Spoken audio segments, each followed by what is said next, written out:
Hello. Um, we are about to start the webinar for how to start working from home and earn dollars. So we're just waiting for the other viewers to join us kasi we changed our broadcast link. So we're just gonna give about 5 minutes before we start our webinar.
So hello to everybody. There are currently 38 viewers waiting for the webinar for how to start working from home and earn dollars. Just a overview, if this is the first time you're using Google Hangout, there's a chat box at the upper left of your screen. So later on, if I'll ask you to participate, that's what you're gonna click para you can type in and participate. So again, we'll wait for a few more minutes before we start the webinar. Thank you.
Hello again, guys.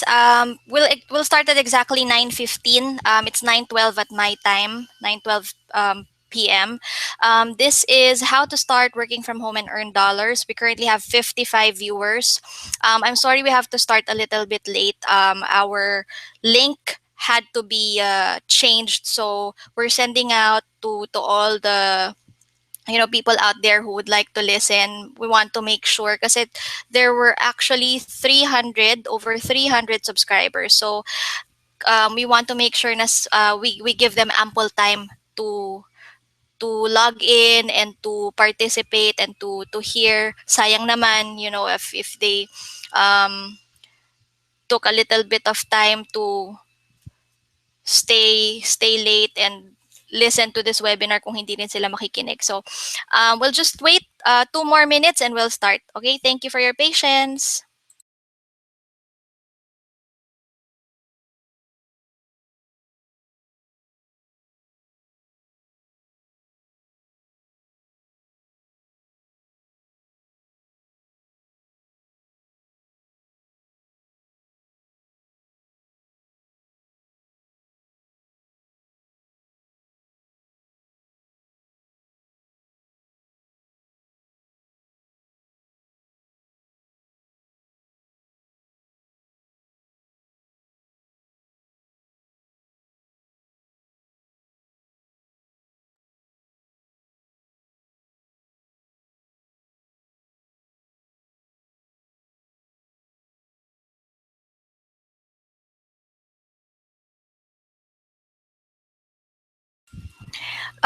So we'll start in 1 minute.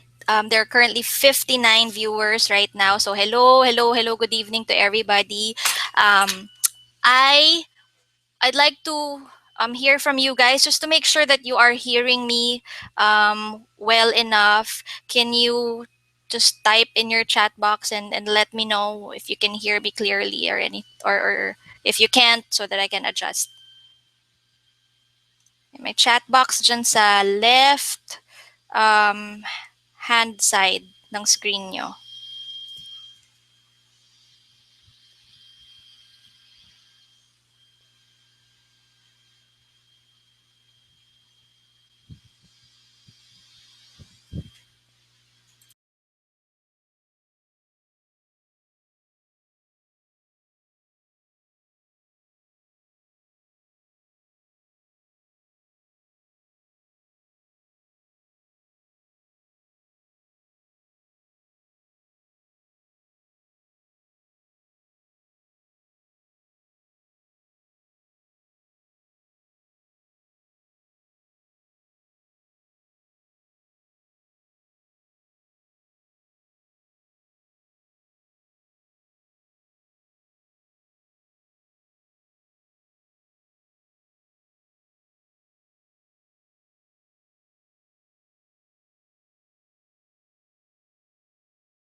So I have not heard from anyone.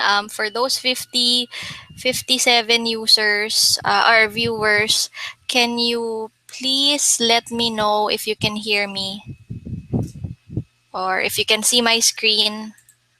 Yan, may chat box dito sa right hand side. Oh, magta-type ako. Hello there.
Okay, guys, we'll start.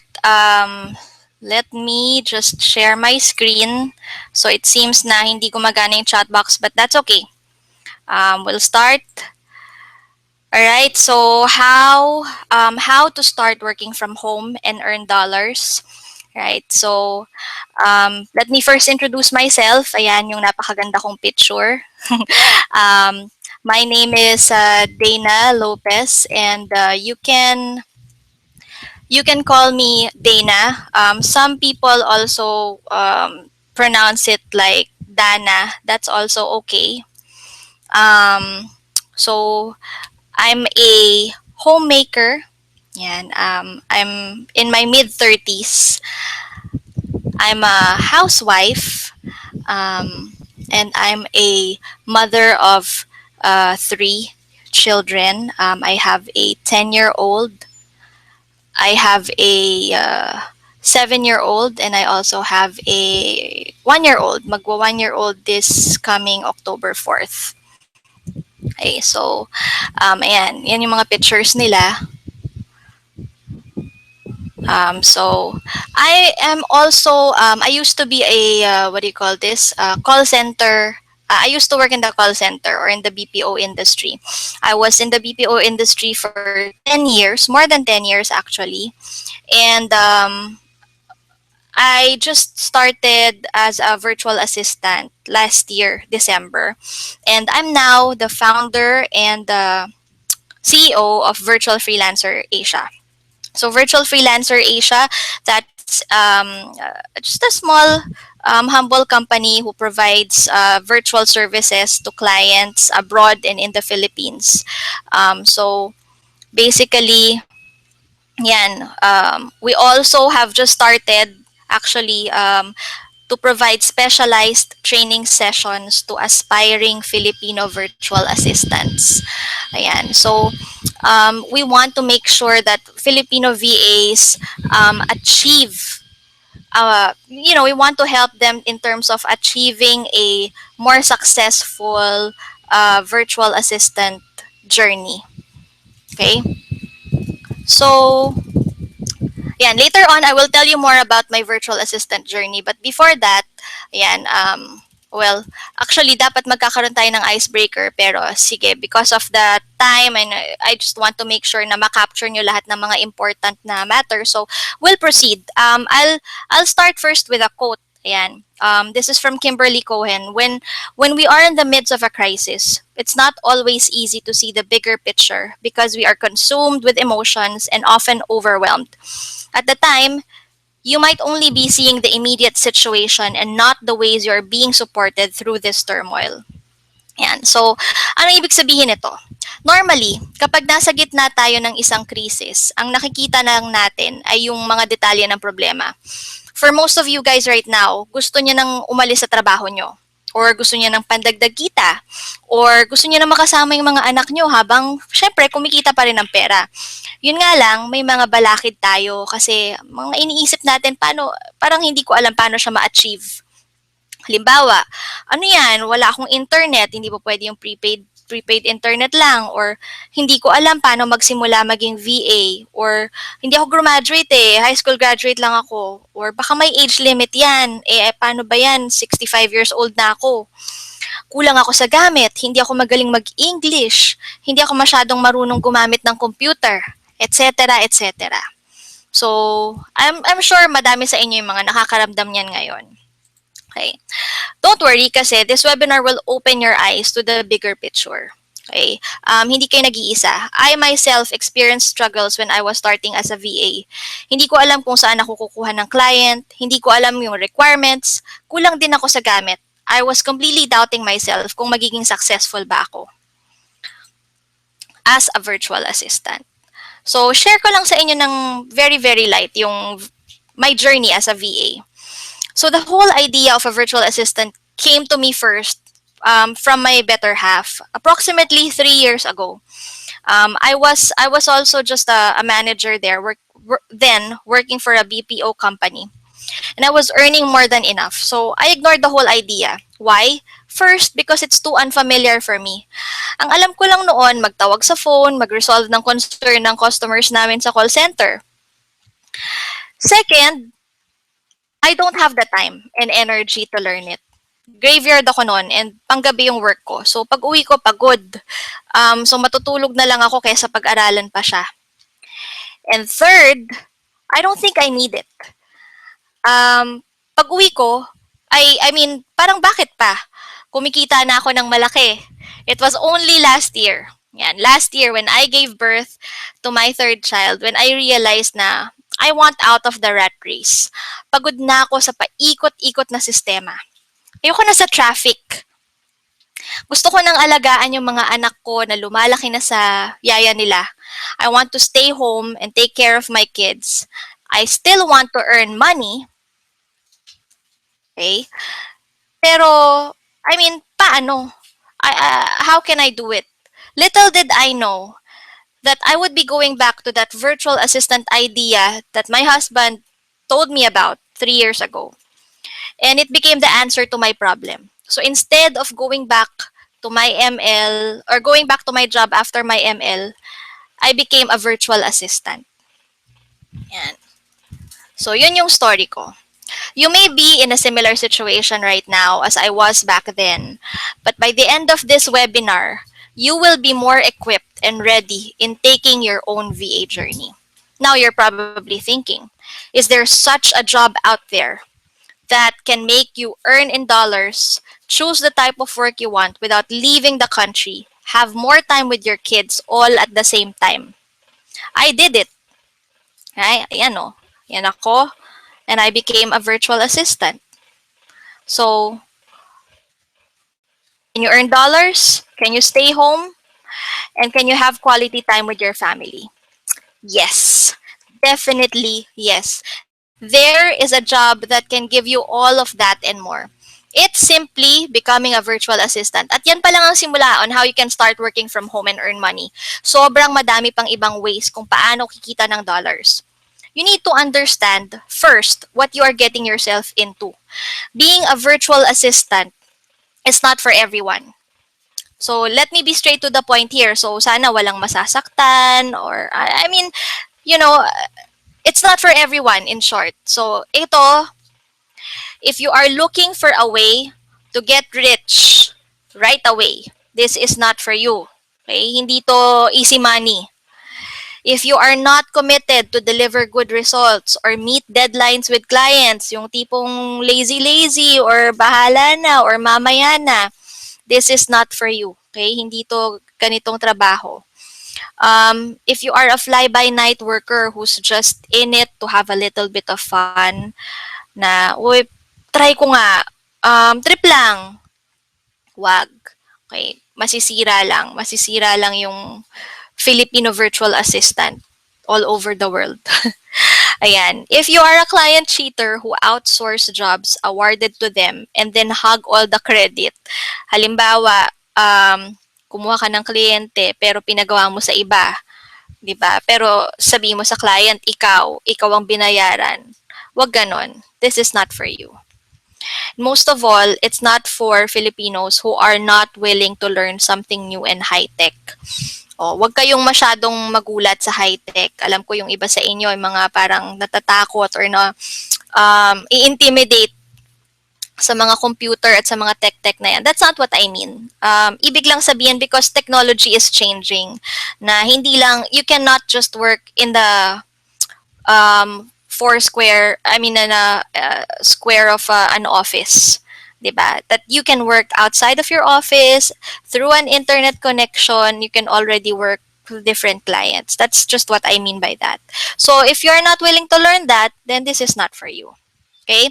Now, before we go through the technical details, maybe I can give you guys a minute. If you don't have a pen and paper yet, go grab a pen and paper, and then we'll proceed.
Okay,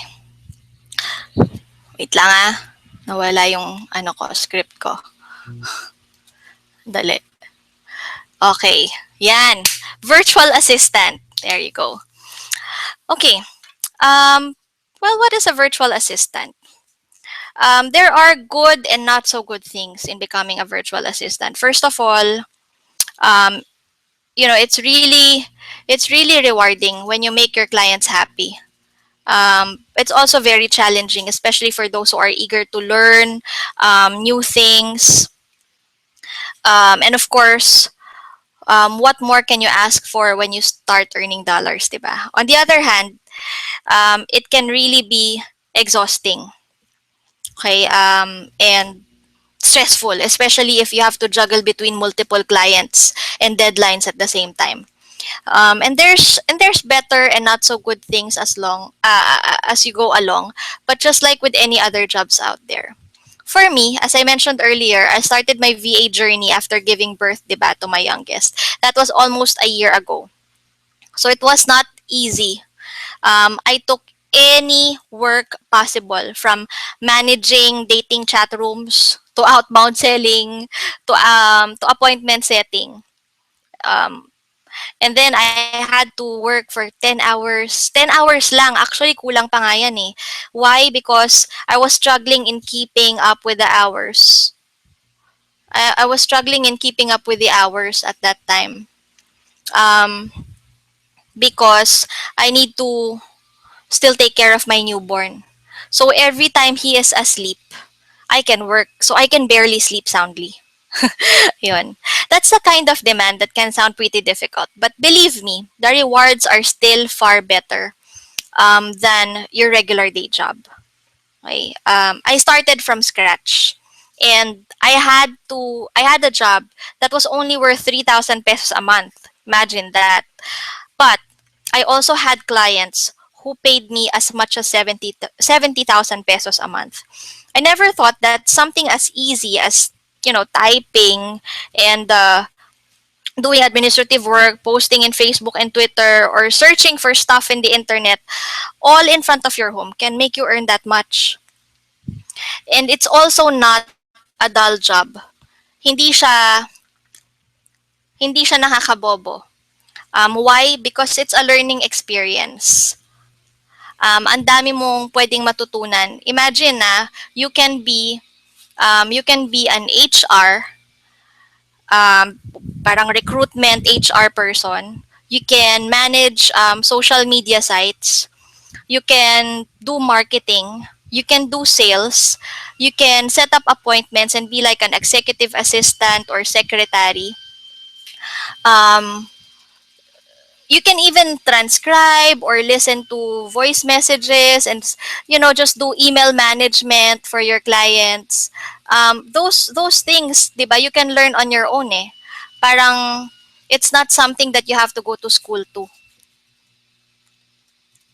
Okay. So also, I realized that working in a call center or any other regular job out there, getting hired, I realized that compared to those, getting hired as a VA requires a lot on the skill rather than on anything else. What do I mean? Well, in the Philippines alone, if you apply for a regular job, the first thing companies would look for are your credentials. What school you graduated from. If you even graduated college. I mean, who are your referrals? Experience, of course, that counts too. So no offense meant for anyone. I graduated with a degree in communication arts from UST. That alone brought me to places in the BPO industry. Noong bagong-bago pa lang ang call center, they were hiring from LaSalle, UP, UST. When I applied as a VA, na if I tell you, would you believe that none of those really mattered? Sorry. Ayun. So, my applications were full of my offline jobs. Kapag sinabi mong offline, yun yung regular na trabaho sa isang opisina. Kabaliktaran ng online jobs. The clients don't care which school you graduated from or even if you finished school. What's important is you can do the job. Yun yung tinatawag nila na skill. Skills focused yung mga clients. And of course, the beauty of becoming a virtual assistant. There are hundreds of thousands of VAs already in the Philippines. It's not a lot compared to the number of OFWs, but because of the unique nature of a VA, it is completely growing as more Filipinos get more inclined to the use of internet. Okay, Pinoy virtual assistants are like OFWs earning dollars, but they are working in the comfort of their homes. O, di ba? San ka pa? So I have given you enough background already. Now I would like to define what a virtual assistant is. A virtual assistant is an individual who provides specialized skills and services to clients worldwide using the internet. Okay. I hope by now you're already getting a clearer picture of what I mean by that. Okay. So here are examples of a virtual assistant. Okay, you can be a bookkeeper, you can do email management, you can do calendar management, you can do lead generation, appointment setting, email marketing, blogging, social media, web design, project director, transcriptionist, and even teachers or tutors for people who wants to learn English. Yan, sikat na sikat din yan, yung mga teachers. So some of these from the list, you might be familiar with, some not. Don't worry. You don't have to know all of them. That is the beauty of a virtual assistant. You are not limited to what you know. You will be hearing the word skill a lot of times in this webinar. One thing you need to know, a skill is something that is learned.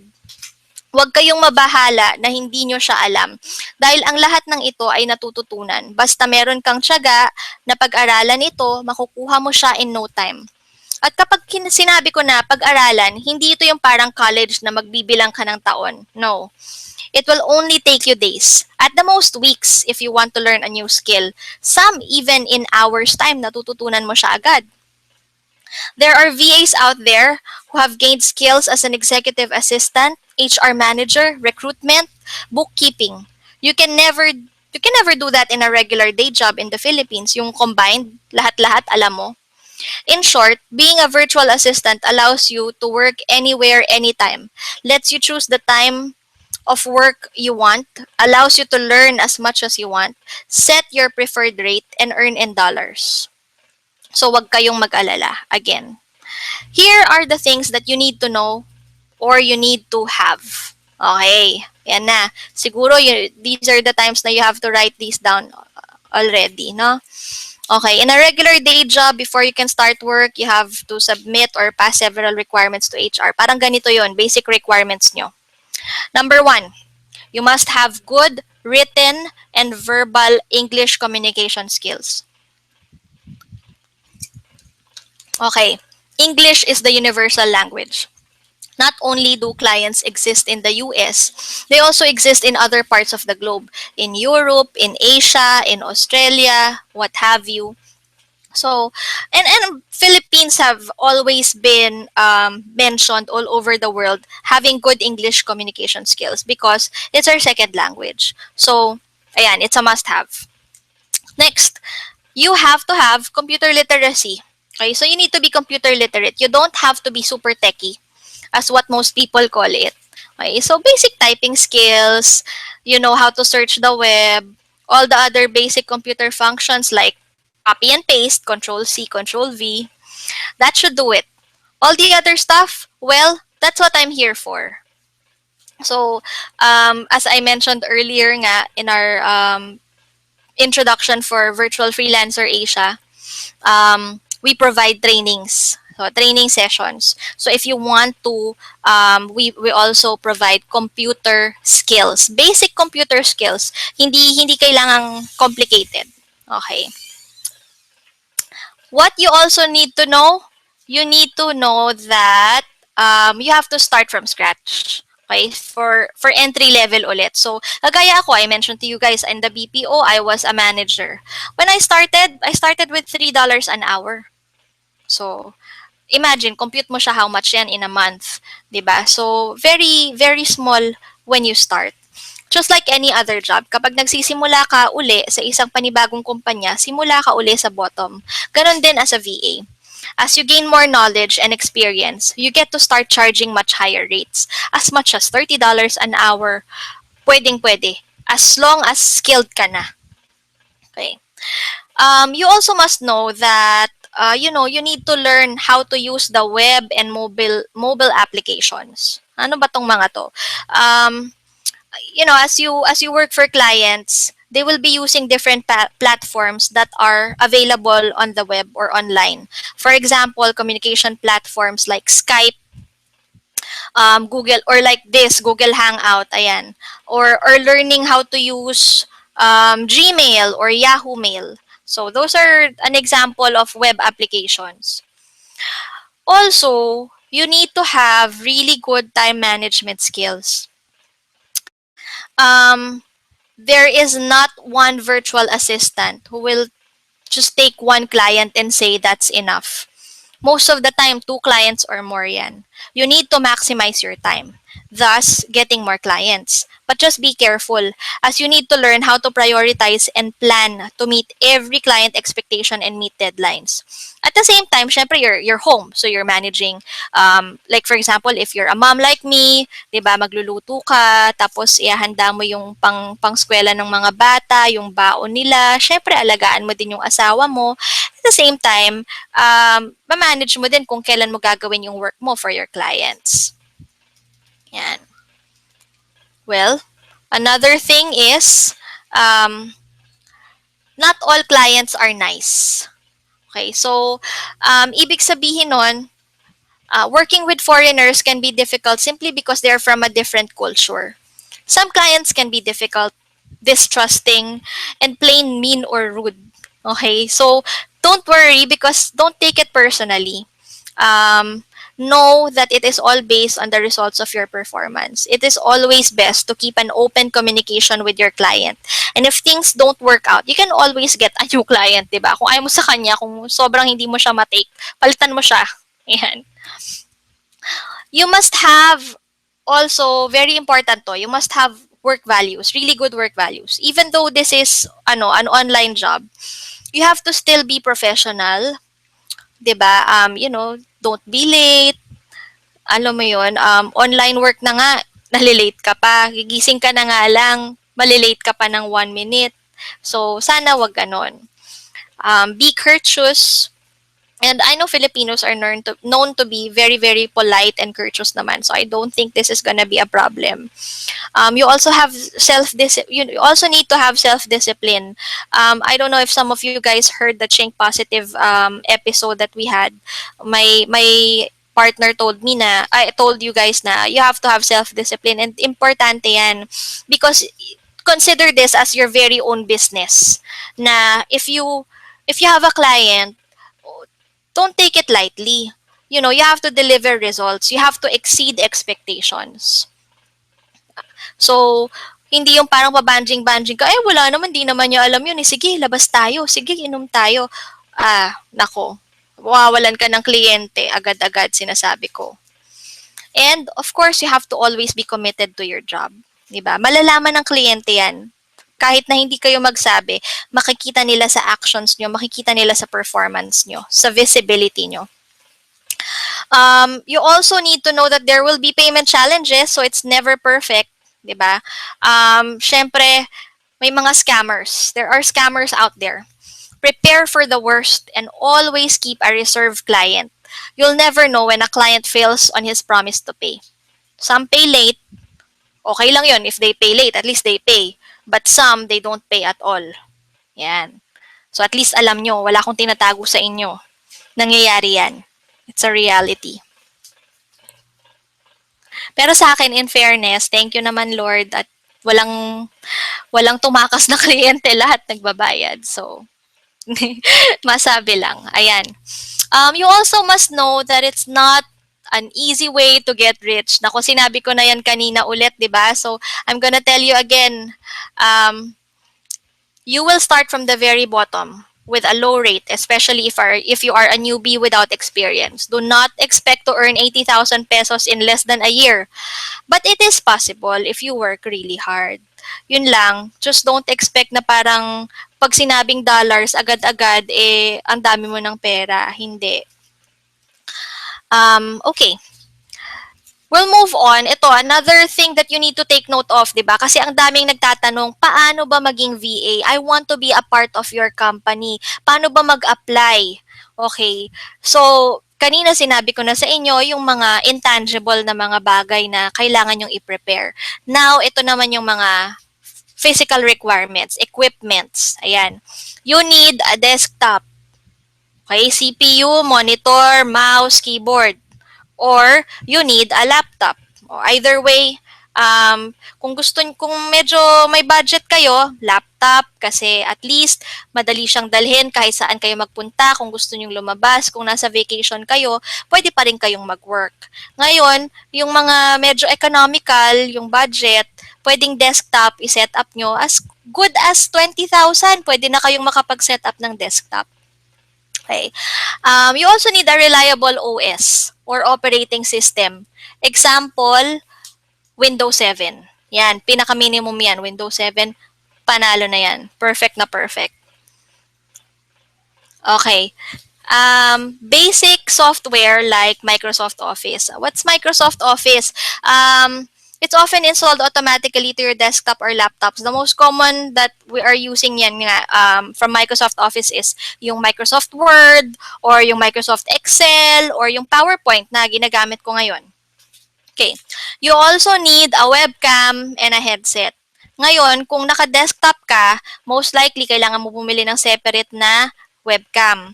Kung naka-laptop ka, automatic yon sa mga bagong release na mga laptops ngayon, webcam is already installed. Okay, so guys, clients, why do we need a webcam? Why do we need a headset? Okay, clients would want to see who they are working with. Yan, lalong-lalo na when it comes to application, mga job applications, they'll call you for an interview. So, paano kanila tatawagan kung naka-speaker ka lang sa laptop mo? Syempre, hindi maganda yung sound. So, ano yan, parang negative sa mga kliyente. It's also not enough that you're just gonna upload a picture in your portfolio and they're gonna trust you with that picture. Diba? In this day and age, there are so many posers using the web as a tool to con people. Okay, so clients will hire you more if they can see and talk to the person they are hiring. You have to understand that having an online employee is not easy on the client's end. They have no way of knowing if you are of what you are doing, if you are keeping them honest, or baka tinutulugan mo na sila. Yan. So, kaya importante yung webcam and headset. Okay. Next, you need a broadband, cable, or DSL connection, internet connection. This is very important kasi nga online nga tayo, di ba? So, hindi pwede yung you're just gonna rely on prepaid sticks for your work. Okay?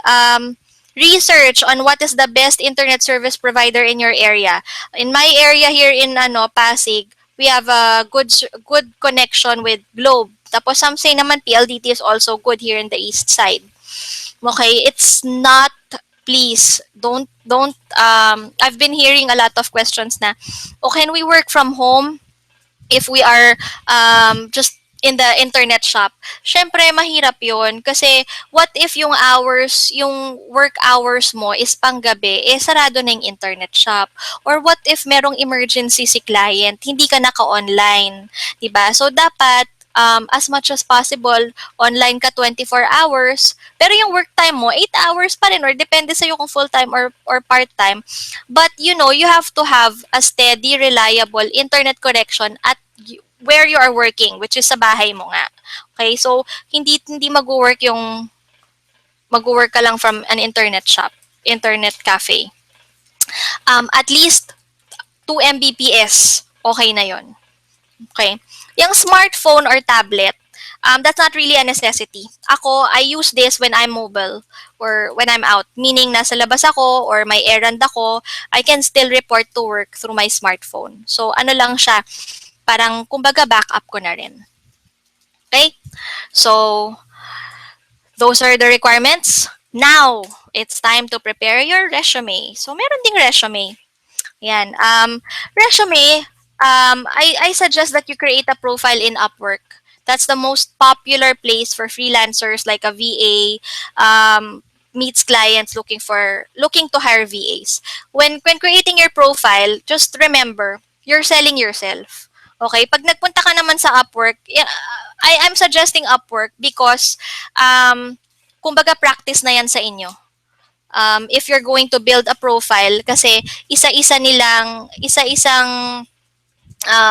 i-prepare sa iyo yung important parts ng profile mo. Diyan din kami nagsimula sa Upwork. Dati Odesk siya.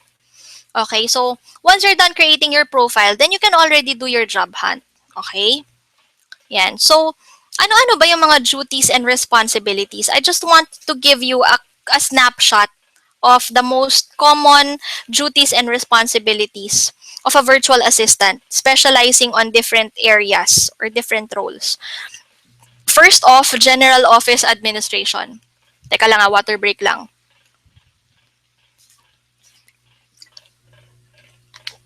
Okay. General office administration, ayan. Just look at it, hindi ko na siya babasahin isa-isa. I'll give you siguro a minute. Okay, take note kung ano yung anong examples niya. Yun, calendars, I keep mentioning emails, taking calls, yan, mga reports. Okay. So, next is social media marketing. O, ayan naman, social media. Managing accounts. So, ang mga social media marketing, you're managing LinkedIn, Twitter, Facebook, Google Plus. Hindi medyo sikat yung Google Plus sa atin, pero medyo sumisikat-sikat na. So basically, ano yan, profile ng social media, blog posts, articles, traffic, andyan na rin yung products and services na magsisell, ganon. Email marketing, ito, so from the word itself, you are going to sell or market the services through email. So, ganun yung client relationship na mabubuo. So, ikaw, all you're gonna do is send emails every day to the clients of your client or to the customers of your client. So, what are you gonna do? Yung mga products and services nila or simply building relationship with them, getting to know them. Ayan. Ito, website and blog management. So, blogs, alam natin kung ano yung mga blogs, di ba? Yung mga, sa mga website, may mga articles na ginagawa, mga feature articles. So, ito, kayo yung magmamanage nun. So, basically, kapag nasa website ka, in order to build traffic to your website at para makilala din kung sino yung may-ari ng website na yon, kailangan may mga blogs. So, dun sa mga blogs na yon, may mga marketing din yan nakasama. Ayan. Search engine optimization or SEO. So, ito naman, if you're familiar with search engines like Google or Yahoo or Bing, yan, to make sure na halimbawa si client A ay kapag sinearch yung ganitong keyword like virtual assistant, pag tinype yung virtual assistant, unang-una si A dun sa search engine na yon. Yun. So, ikaw yung gagawa. You're gonna make that happen. Ganon. Graphic design, ayan. So, syempre sa mga websites, kailangan ng mga graphics, kailangan ng mga cards, kailangan ng mga banners. So, if you're more into,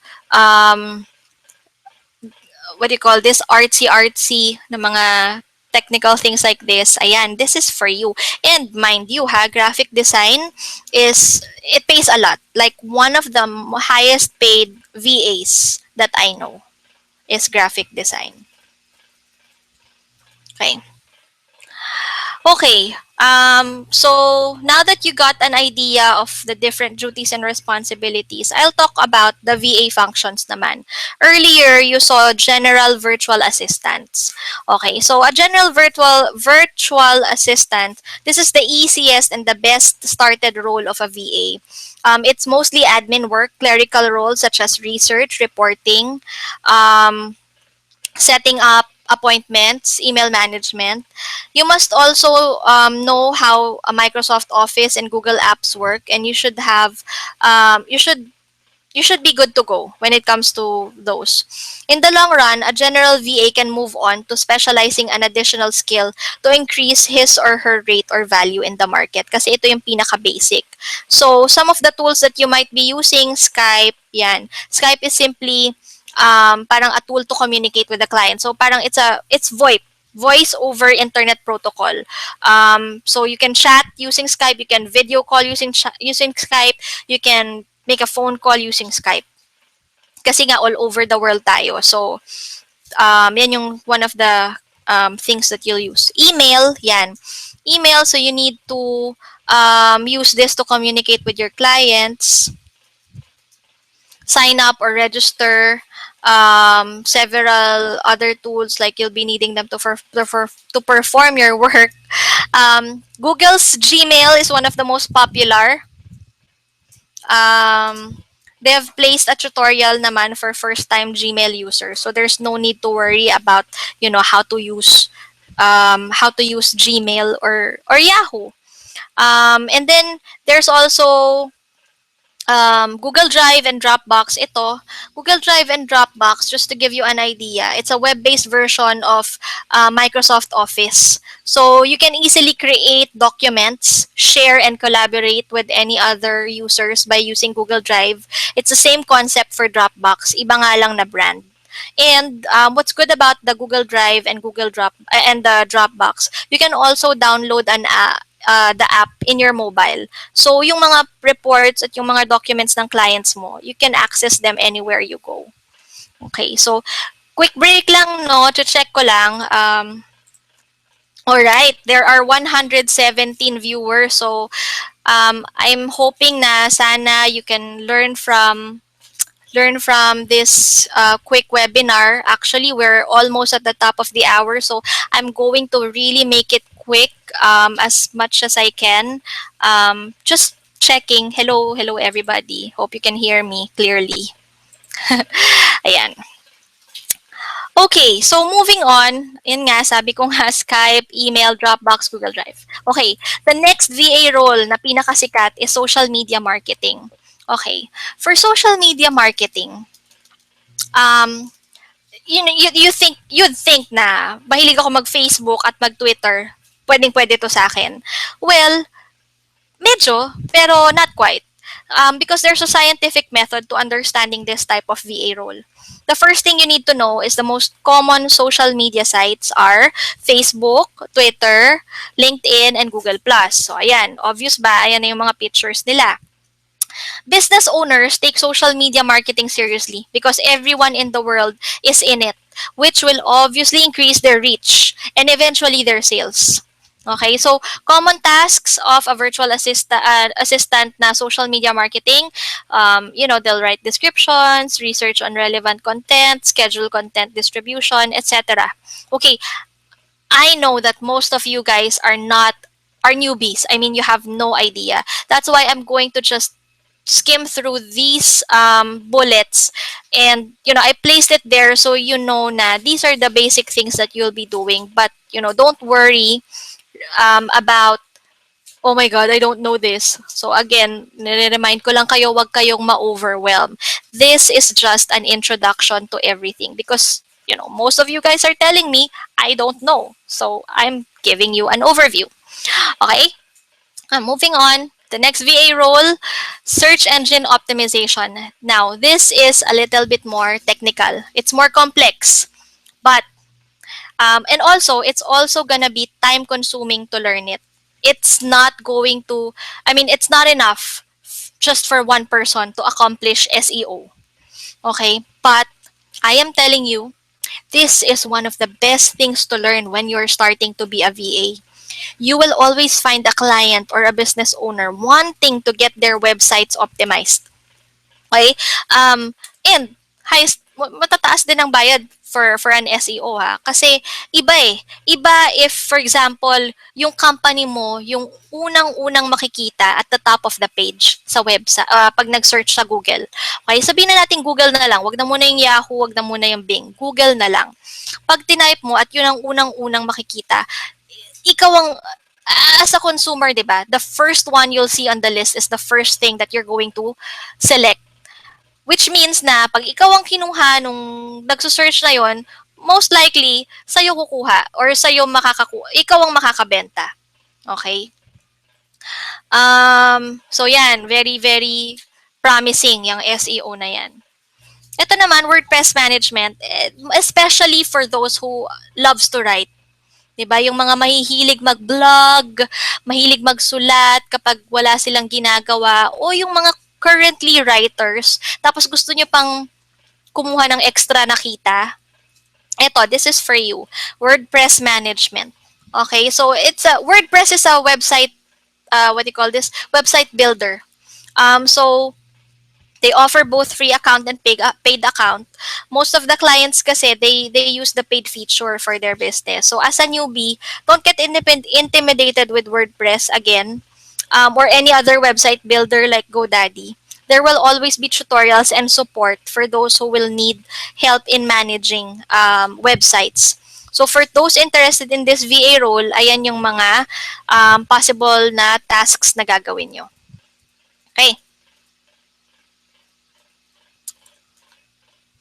Take note that managing websites it's not easy if you are impatient and if you're not willing to learn a technical skill. But if you do, you can easily increase your rate to as much as $30 an hour. Oh. Ching, ching, ka-ching, ka-ching. Yan, puro dollars. Okay. Now it's time to do the job hunt. Okay, let's say nagawa mo na lahat yon na pinag-aralan natin. Job hunt na tayo kasi na-build mo na rin yung profile mo. Okay. I suggest use Upwork. Madami pang mga iba dyan, pero Upwork yung pinakasikat at saka, kumbaga, madami na rin clients kasi na nagpupunta. Why? Because it's free to sign up. Okay?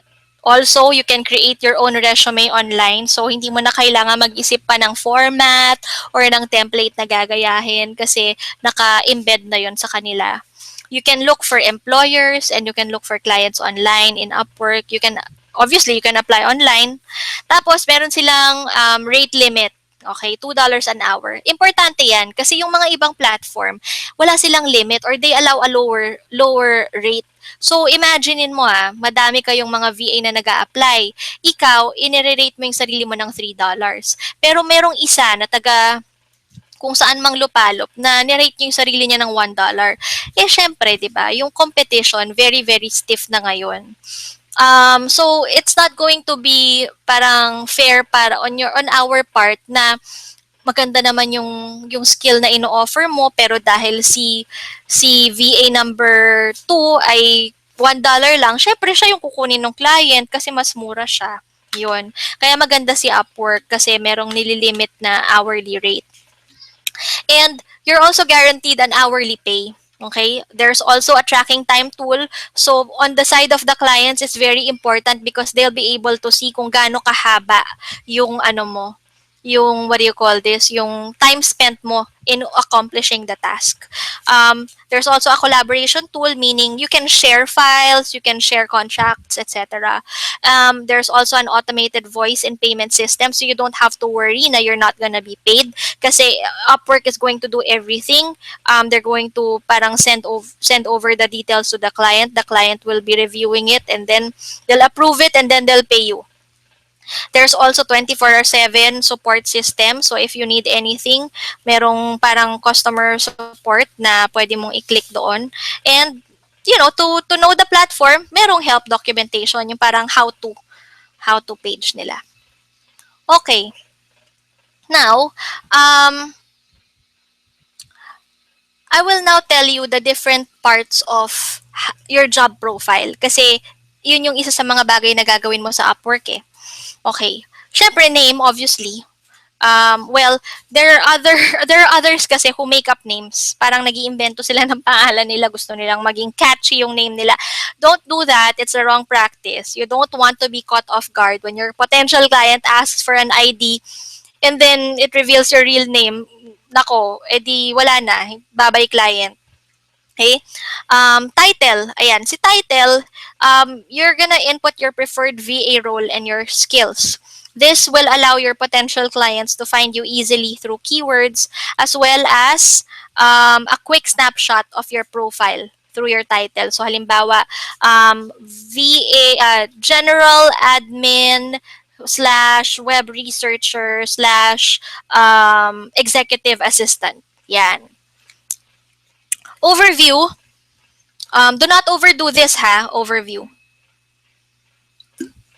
This is sort of like an elevator speech, which talks about what you can do to help your client in his business. So be straight to the point. You can use a paragraph form or a bullet form. Ako, what I do is a combination of both. I use both bullets I use the bullets to list down some tools that I have experience with, and then I also use the paragraph form to talk about myself and what I can do. Okay, portfolio. This is for experienced VAs. Okay, so it's okay if you keep it blank muna because you're new. Maybe, pero once you start getting clients na, you can show your previous work. Some of your blogs, or a website you created, or maybe a Facebook account that you manage. Yan. Work experience, self-explanatory. Pero ito ha, if you are a newbie, syempre obviously ang ilalagay mo dyan, offline work mo.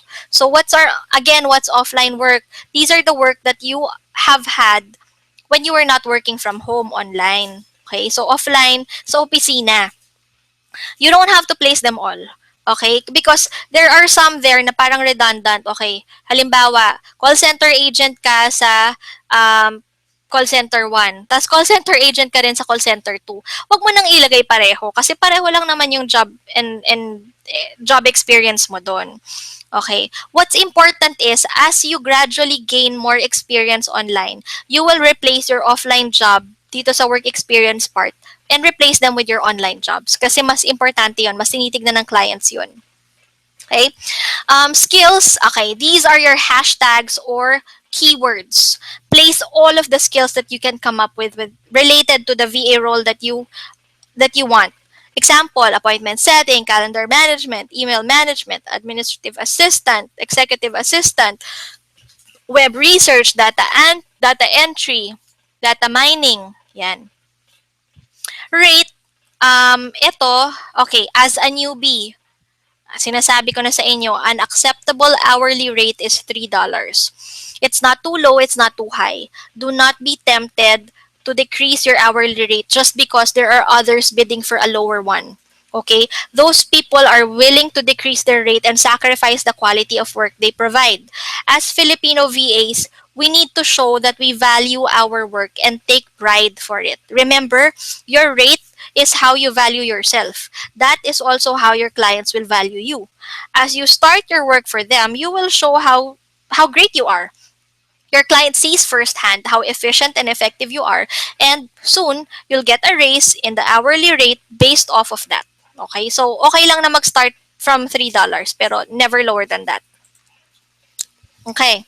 How do you get paid? Okay. You know what? Most of the time nga, people ask this question more than how can I apply? Okay, kasi mas importante, paano ka nababayaran? Wala ka sa opisina, walang HR, walang payroll. Paano ka nababayaran? Baka mamaya takbuhan ka, okay? Well, number one, if you are contracted with Upwork, sinabi ko na kanina, Upwork does that for you. Okay? Yun nga lang, there's a 10% transaction fee deducted from your net, another deduction to withdraw to PayPal or to your bank, but it's not that bad because Upwork guarantees payment when you are contracted through them. So don't worry about it. There are also other ways to get paid, but I personally no longer use Upwork. I have direct clients and I ask them to pay me through PayPal. Okay, PayPal also charges 10% to withdraw to your bank, plus your bank will also charge a conversion fee, which is about like 70 to 100 pesos yata. Okay, these are the ways to sign up to PayPal. Nilagay ko lang siya dyan, pero actually, when you go to PayPal, there's also instructions there. Okay, so you just have to follow step 1, step 2, step 3. Okay, you just have to make sure that you're verified. Okay, your bank account information is there and you're verified. Otherwise, hindi nyo mawi-withdraw yung money nyo. Okay. Um, a personal favorite of mine as well is Zoom. Okay, Zoom. Because um, it's it charges lesser than than PayPal, and it's direct to banks. Like ako, I use Zoom for BDO. And then another thing is you can also set it up na pick up service, for example, cash ipipick up mo from the bank, or you can have it, yun nga, directly deposited to your bank account, or you can even have it home delivered. Okay, so pera padala talaga yung dating. Okay. Um, all right. What is independent contractor agreement?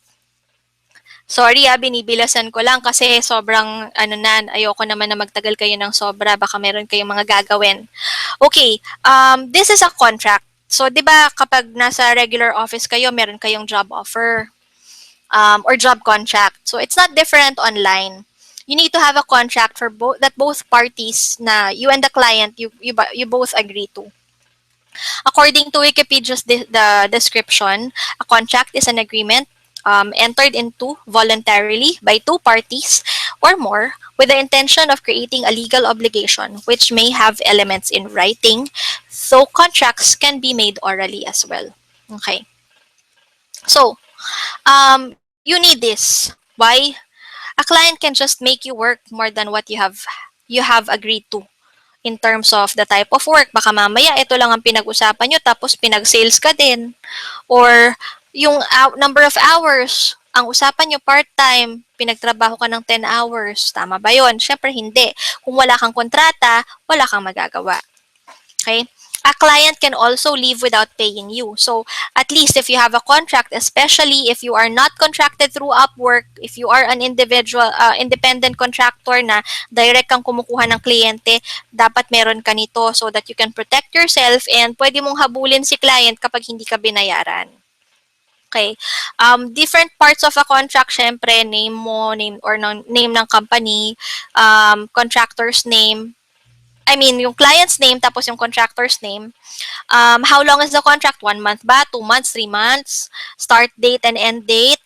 The amount that they have agreed upon, kung paano babayaran. So, halimbawa, $3 an hour ka. O, tapos, paano ka babayaran? PayPal ba? Zoom ba? Yun. And also, kailangan naka-indicate doon, there's a 1 week period prior to the end of contract for the employer to review performance. Hindi pwedeng basta-basta na lang tatanggalin ka. Okay? So, um, keep the contract also a duration between 1 to 3 months and just renew.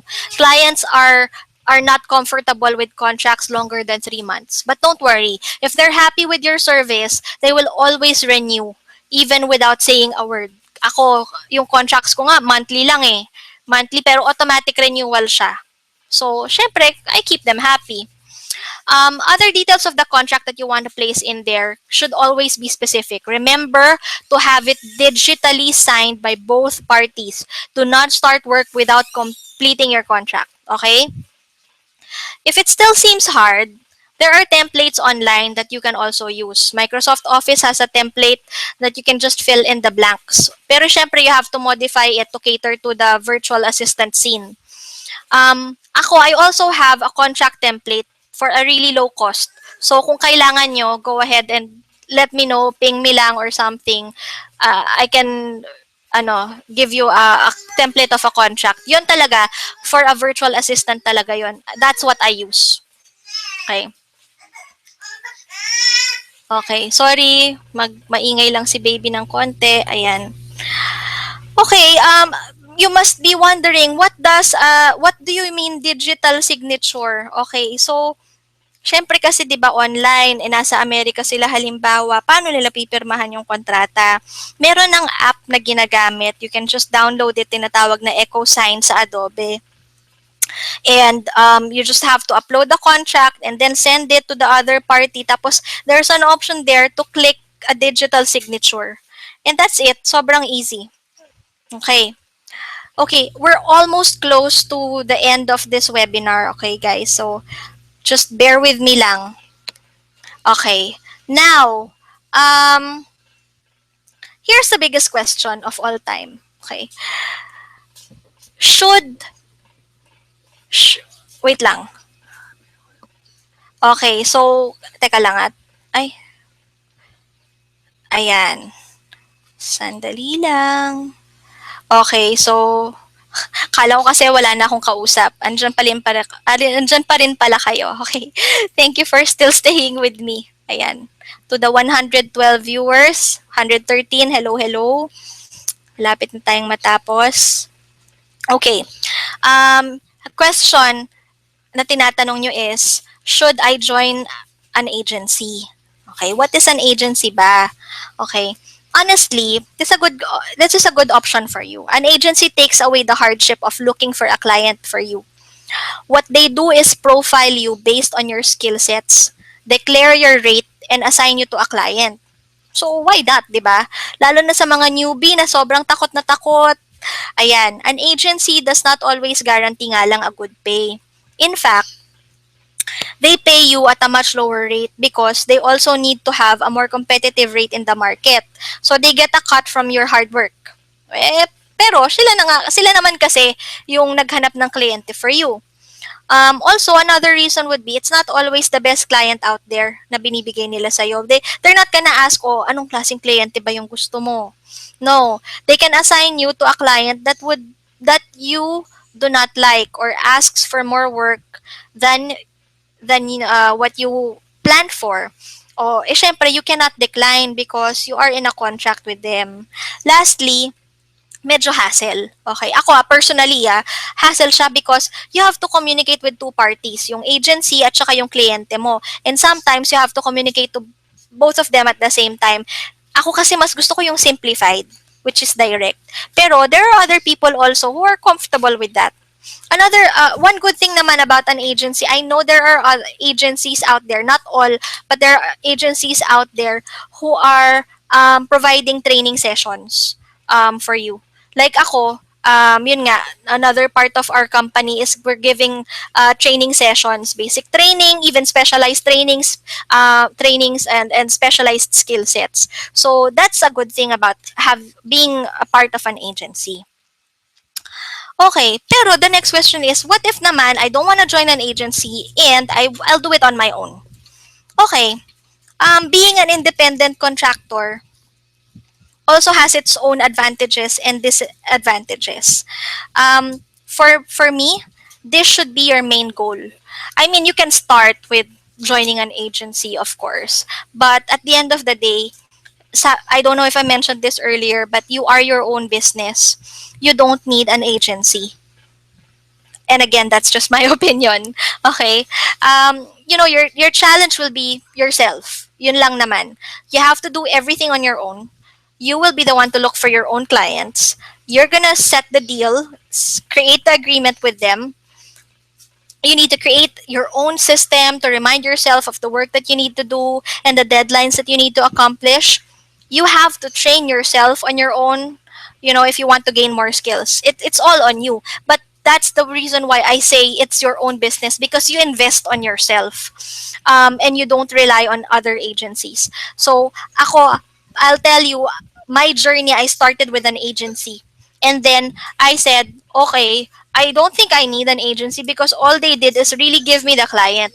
But I learned on my own. I researched on my own. And that's the reason why parang I personally say na, okay, agency or independent contractor, it's really your option. The best thing about being an independent contractor, you are your own boss. Yan. Your take home pay is all yours. No cuts, no deductions from the agency. You take pride in what you do because you appreciate all the hardships of job hunting and marketing yourself out there. You have a direct relationship with your client, which allows more opportunity for referrals and testimonials in your profile. And most of all, you decide on what job you want, how much hours you can work for, and the rate you evaluate for yourself. At the end of the day, it is still up to you whether you want to join an agency or not. So, think about your pros and cons before you decide. Okay? Um, here is my message naman when you already have a client. Okay, once you have decided, you've already got a client with you, it's very critical to keep your client's expectations met. And here's my advice. First and foremost, organize and plan your time. This includes the time spent to take care of your children, send them to school, prepare dinner, the time required by your client. Okay, use your online calendar like Google Calendar to plan by the hour your tasks, both online and offline. Ako may Google Calendar, nakalagay doon, may time ako for workout, may time ako for cooking, for having dinner with my children, for homeschooling, and then for my clients. And then syempre yung time ko din with my husband. Nandun din yun, nakakalendar lahat. Ganun ako ka-OC. Okay. Um, Also, do not keep saying yes. As Filipinos find it hard to say no. It often brings us into a predicament. Sometimes, it can even create a problem such as unable to meet the deadline because you have committed to too much in too little time. It's also one thing to take too many tasks from one client. It's another thing to even attempt to juggle between more than two clients at a time. I mean, take it easy at first and gradually add on as you have settled into the system for your current. Okay, so ano lang, tamang-tama lang. Huwag masyadong gahaman agad. Yes nang yes. Okay. Do not take over 16 hours of work time. Okay, you need to understand that your body needs rest. It will be counterproductive if you get too many full-time jobs but you are exhausted. Your results will be blah, and the clients are going to be unhappy and eventually leave you. We don't want that. Okay, take note of time zones. In the US, there's four major time zones: Pacific, Mountain, Central, Eastern. Europe also follows a different time zone. There's also Australia, o meron pang Asia, syempre meron ding Philippines. In Google Calendar, there's an option to show all of your preferred time zones. So, it's gonna be easy. Kumbaga, naka-line up siya. Okay, kung ano ngayon, halimbawa, it's 10 p.m. Manila, it's already 10 a.m. New York time. Ganyan. Okay? Why important yon? Kasi syempre yung time zones ng client mo, you have to follow that. But at the same time, syempre kailangan buhay ka rin na parang Philippine time. So, yun, diskartehan mo yan. Keep an open communication. This is super important. Okay, it's very good for a client if his VA is all. I mean, it's not. Sorry, it's never good for a client if his VA is always away. Okay, so check in every day at the start of your shift. Send a message when you're about to sign off. Send an end of day report to show the progress of tasks. Remember, a client does not see you actually working. Okay, syempre, wala ka sa opisina niya. So you must make a mental picture all the time for your client to visualize what you are actually keeping him, what you are doing, keeping him honest and completing the tasks for him. So that's why you always have to keep an open communication. Huwag kayong mahiya. Okay, mas maganda na kayo na yung proactive na mag-email, mag-message, mag-ping sa kanya, tumawag sa kanya, kesa yung siya yung naghahanap sa inyo. Okay? Right. So, my final message out there, um, my final message to you guys, whatever you decide, assess your situation first. Take note of the things you need done you need to accomplish. Schedule what you can do one by one and make it happen. Okay? Being a virtual assistant is not an easy way out. It takes hard work, self-discipline, patience, and commitment. If you have those sets of if you have those set of values, then the skills will be a breeze. Remember what I said. Skills are learned. Okay? Now, for those who decide to proceed in becoming a VA, I will be setting up a small group session specializing on specific VA roles and basic training sessions like computer skills, English communication skills, marketing your business, So, check our website, virtualfreelancerasia.com, and sign up for those trainings. The trainings will soon be out this week. Between, from starting Monday onwards, magsischedule na kami ng mga additional events. And also, most of you guys heard us from Chinky Tan's Chink Positive. So, there's also something that will, tawag dito, that will help you in terms of venturing into being a virtual assistant, because you need to be able to manage your finances really well. So, sobrang nakatulong sa amin yung Money Kit ni Chinkitan. Go to moneykit.com.ph. It's gonna help you in saving and managing your finances, kasi yun nga, you have to start from scratch when you're a virtual assistant. So, this is going to help you. Ito, side by side talaga. Ginamit ko yung MoneyKit at the same time na nagsa-startup ako as a virtual assistant. Super nakatulong siya sa akin kasi hindi ako nahirapan mag-adjust from, having my regular job into becoming a virtual assistant. Okay, so that's it for me. That's more than an hour, and I hope you learned a lot, you guys. And I appreciate all the 100 plus viewers who are listening and watching right now. Again, watch out for more training sessions that we're going to offer you. And God bless. Have a good night. Have a happy weekend. Thank you, everybody.